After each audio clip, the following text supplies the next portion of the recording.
Tuesday evening மித்துக்குட்டியும் பாப்பாவையும் கொஞ்சம் வெளியே கூட்டிகிட்டு போக வேண்டிய வேலை இருந்தது. போயிட்டு வீட்டுக்கு ரீச் ஆகும்போது கிட்டத்தட்ட 7 o'clock பக்கம் ஆயிடுச்சு.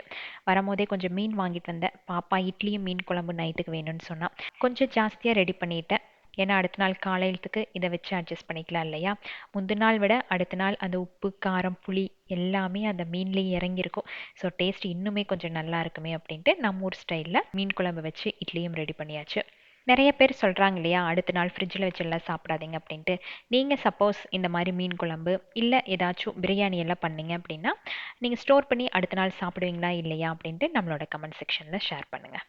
ஜைனா அகமத் பேக்ஸ் அப்படிங்கிற இன்ஸ்டாகிராம் பேஜ்ல இருந்து ரிவ்யூக்காக ஒரு பேக் அனுப்பி வச்சிருந்தாங்க. எல்லாமே நல்ல குவாலிட்டி, எக்கச்சக்கமான கலெக்ஷன்ஸ் வச்சிருக்காங்க. இன்டர்நேஷனல் ஷிப்பிங்கும் இருக்கு. சப்போஸ் நீங்க பிசினஸ் பண்ணோம் அப்படின்னா ரீசெலருக்கான வாட்ஸ்அப் குரூப்பும் இருக்குது. ஆன்லைன் பேமெண்ட் மட்டும்தான். கமெண்ட்ஸ்ல இவங்களை பத்தின இன்ஃபர்மேஷன் எல்லாமே பின் பண்ணியிருக்கு, செக் பண்ணி